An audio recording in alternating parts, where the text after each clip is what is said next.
What's up, guys? I'm Hi, and this is another historic deck tech. Now, I'm excited to share a twist to a popular archetype auras this season that I've gotten to Mythic with. Brand new deck. I'm excited to show it off. Now, we've heard a lot about Azorius auras and mono white auras, and even Orzhov auras is increasing in popularity, but I'm excited to show this new kind of Selesnya auras, which I feel like not a lot of people have really been talking about. It's something I've been kind of experimenting with in the background for several weeks, months, whatever it is, and finally having some success with a build that I'd love to share. So without further ado, let's dive right into the deck. So we're talking, of course, about Selesnya auras, green-white, and let's talk about why you might want to be in white and green for auras versus Azorius or other colors. So first of all, we have access now to, with green, with Sythis Harvest Hand. Now, I would argue this is pretty much just a strictly better SRAM in terms of being a casting aura card draw engine. The only thing it's lacking, of course, is one power, but big deal. But Sythis Harvest Hand is really powerful in that it also is an enchantment, and you gain life every time you cast an aura or enchantment, as well as draw a card, which is absolutely relevant against, especially in best of one. There's a lot of burn, other aggressive decks where that life actually matters. Now, also, the fact that it's an enchantment is interesting too, because in certain spots, you can, maybe you have multiple copies of Sythis, one already in play. In desperate times, if you just need a card, you can actually play another Sythis to draw another card, even though it's a legend. Of course, you're only to keep one, but it's particularly useful. Now, also the fact that it's an enchantment is extremely relevant because we're going to be, being that we're in green, we can now run this really exciting Generous Visitor. Now, as you know, this card's been making a big splash in the alchemy format and the runes, but I really love this card in auras. It's got obvious synergy here in that it's a 1 green, 1/1. Whenever you cast an enchantment spell, put a +1/+1 counter on target creature, which is awesome value. Obviously, this is auras after all. We're going to be casting a ton of enchantments and auras, so we're going to get triggers off of this. And again, they don't have to be auras. They can be enchantments, so it's going to trigger off Sythis as well. Now, what I've found with these auras decks, sometimes not having a 1-drop can hurt a lot. You're put in these awkward positions where sometimes if you only have one card draw engine in Sythis or Kor Spiritdancer, you're sometimes put in a hard spot on turn 2 where you kind of have to gamble and play it. And the turning point in the game can be if your opponent can kill it and you just outright lose if you can't find another one. Or sometimes you're forced to play ultra conservatively and play it, wait till turn 3 before you can actually get value off of it or can protect it, depending on how your deck is configured. But what I find is if you run 1-drop aggressive creatures, it can just be awesome to curve out in a deck like this. Because with Generous Visitor, along with Esper Sentinel, we now have much better odds of playing a 1-drop on the first turn. Now, I think any auras deck should absolutely be running 4 Esper Sentinels. We can talk about that real quick as well. Obviously, Esper Sentinel is just a bomb of a card, but it's particularly awesome in auras because it acts, depending on what decks you're playing against, particularly. But against a lot of decks, this can just act in itself as an incredible engine to draw cards and win the game. Sometimes you can win odd games, especially in best of one, where you don't even ever find a card draw engine in Kor Spiritdancer or Sythis. But maybe you just have Esper Sentinel and you can stick a lot of auras on it, and your opponent's having a hard time dealing with it and just put in a hard place where they're forcing you to draw a lot of cards. But alongside Generous Visitor, this tandem is absolutely awesome because Generous Visitor is so just so aggressive.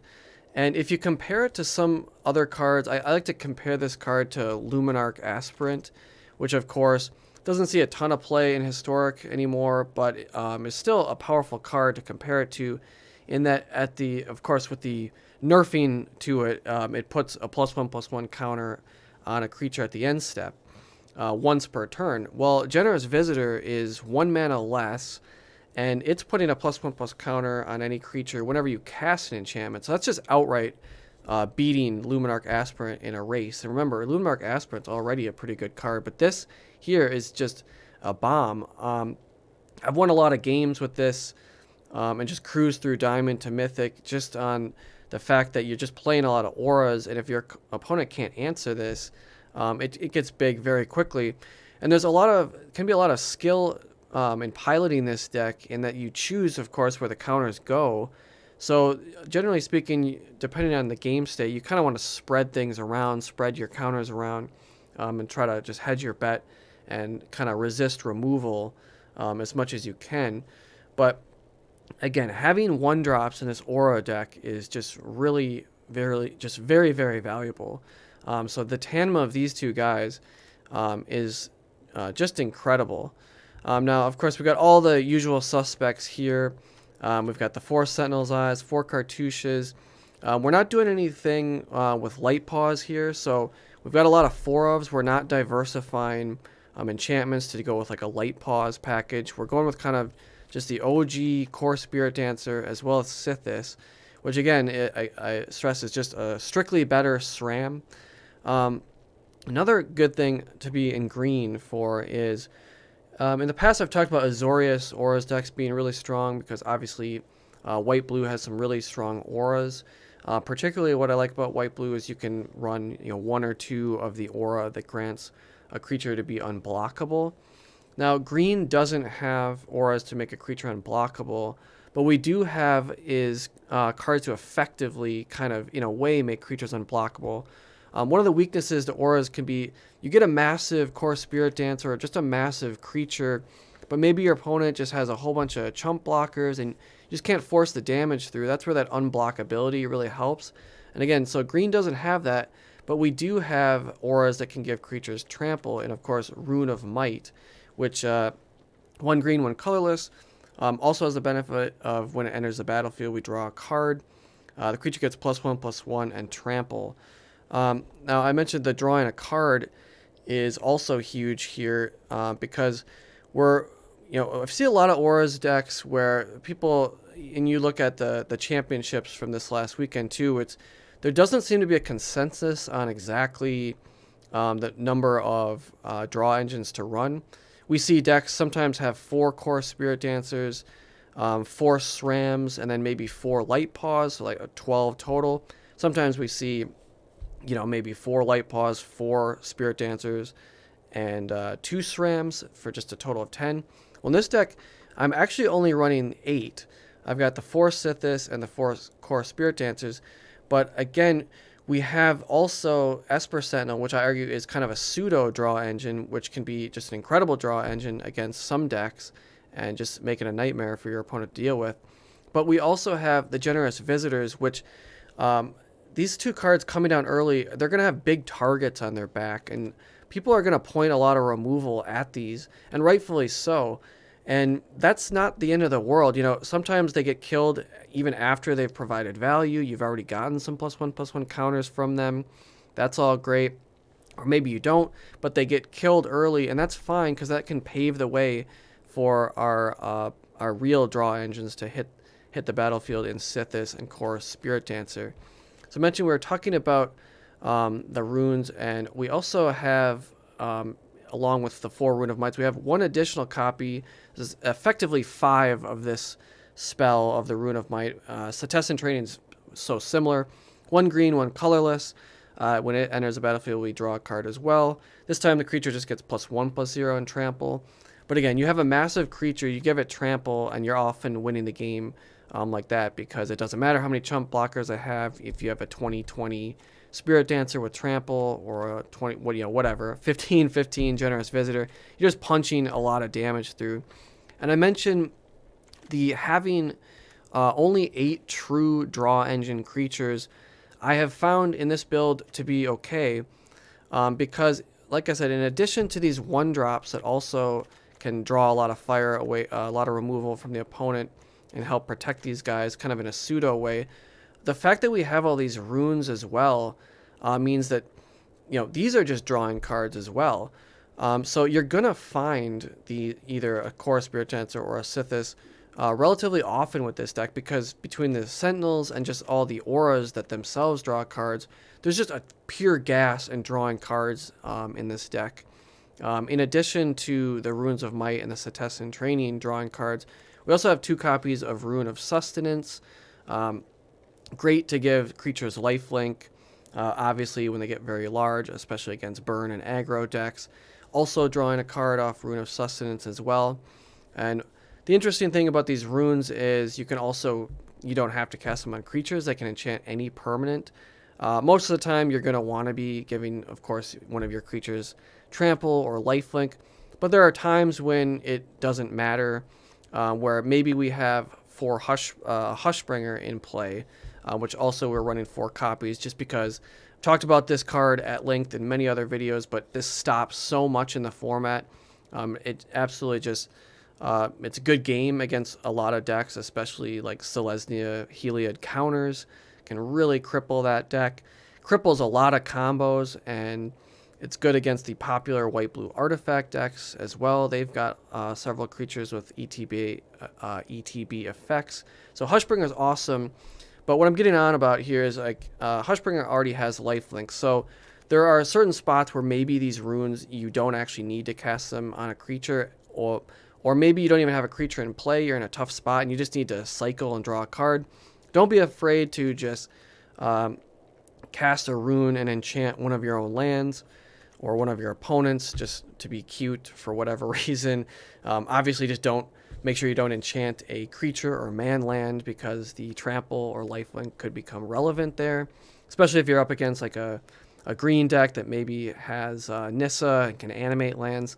Just don't be silly and cast it on your opponent's land when you can always just cast it on your land. But that's something you can do. Like I said, there may be times where lifelink isn't relevant, but you still just want to cast this to draw a card, and maybe it's safer just to put the rune on a land.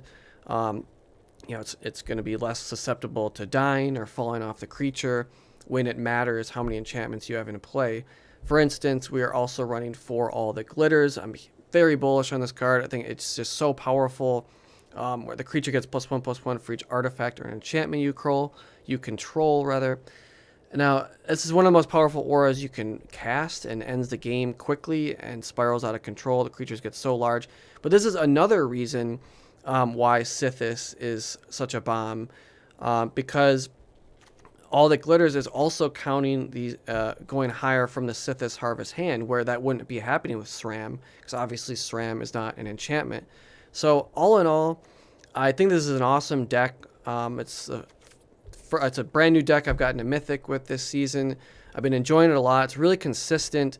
The 1-2 punch between Generous Visitor and Esper Sentinel, having a reliable 1-drop coming into play is huge. And just curving out so successfully with this deck is really strong. So I really like this new kind of green-white auras deck. Not necessarily new, but I think it's really over the top now. A Generous Visitor, I think this is a serious deck that we should consider more. Specifically, I got to Mythic with this in best of 1, but one interesting thing with green, we could have really interesting sideboard conversations. We'll leave that for another time if we talk about best of 3. But that's also another reason why Sythis is interesting, because Sythis, again, you're gaining a life and drawing a card from an enchantment cast, not just an aura. So maybe you have enchantments in your sideboard, and now Sythis can still provide value from those, where SRAM would not. So I really like this build. Definitely endorse it. It's been very successful. Stay tuned for more videos. I'll definitely try grinding higher up the ladder with this. Definitely like and subscribe for more content like this. It helps a lot with the algorithm. I notice a lot of viewers aren't subscribed, so definitely please like and subscribe if you want to see more deck techs and high Mythic gameplay. But enough about that. We'll talk a little bit more about the deck. So the lands, nothing too crazy going on. Just, again, a smattering of white-green, good dual lands. A few basics. We're not trying to do anything with creature lands. Ideally, we want to play things untapped and curve out really aggressively. So we've got slightly favored to white over green, but we do want to, we're totally happy with first turn forests and untapped green mana, so we can get Generous Visitor online right away and cooking and get a lot of +1/+1 counters going with that. This guy is so fun. If you haven't tried him, you got to try it in this shell. I've had just insane games where you don't even have a draw engine, but just a couple all that glitters on this guy and then give it trample, and it's just game over so quickly. You can grind so fast with this deck. Obviously, we've got Lurrus as well. Pro tip, he's not banned yet in Historic, so I'm going to continue rocking him until they finally ban him in Historic. Clearly, almost indisputably, the best companion we've ever had. Just one of the most busted cards in Magic history, and he's used to full effect here. Awesome in this shell. If you run out of things to do early, you don't get the draw engine online that kill your draw engine cards, you can always have Lurrus as backup.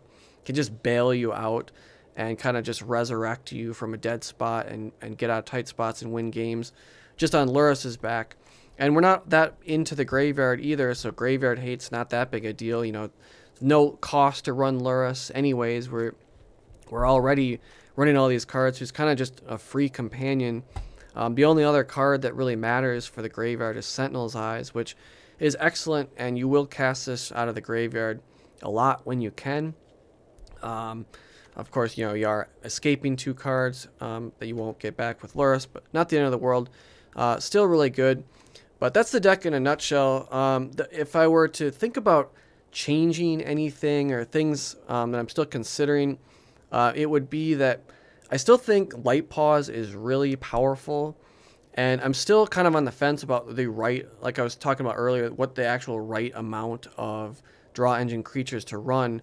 I've liked, I've dabbled in this white-green in the past, because I wanted to get into Sythis, and I thought, like, what is the right amount of draw engine creatures to have? A lot of people, they tend to criticize these auras decks and say, like, oh, it's like if you don't get your draw engine, they can kind of be crippled and not do anything. And that's true to an extent, and that's why I thought, like, well, if you splash green, now you have Sythis. You could also still run SRAMs, and now we have the new Light Paws, so there is no shortage of draw engine creatures at this point. It's just comes down to the right amount to run, and most of them are legendary. So if I were to think about changing anything with this deck or continue tweaking, again, I'm very happy with this configuration as well, and you can find the deck list below in the description. But anything to consider trying, Karametra's Blessing is a fantastic defensive spell to protect these guys. Could consider running 1 or 2 copies of that. But also, talk about these draw engine creatures, I could see maybe cutting a visitor or 2 and just sliding in 1 SRAM and 1 Light Paws. Light Paws is really interesting. I think it's a really powerful card in auras, but then once you run Light Paws, I think you're kind of having to reconfigure the deck, and now you're running less 4 of auras, and you're kind of diversifying your auras a lot more so that Light Paws can always find something. So I've chosen not to run Light Paws or SRAM in this build. I've found that the 8 draw engines is enough when you're also drawing cards from your auras, as well as pseudo drawing from the Sentinel and just applying early pressure with Generous Visitor. I found 8 to be enough, but if I were to want to explore tweaking this deck further, I would maybe cut a couple of visitors, or 1 visitor, 1 Sentinel, and maybe just try jamming 1 Light Paws, 1 SRAM, just to have a total of 10 of these all-important critical draw engine creatures. But that's just something I'm kind of speculating about. As is, I really like the build as it is right now, but definitely comment, like, share. Let me know what you think. What do you think of green, white, or Selesnya auras? I'd love to hear further opinions, criticism, whatever. But that is the deck in a nutshell. Again, I'm Hi, guys. I really appreciate if you have watched this far to the end and listened to me blather about how this deck works, the thought process behind it.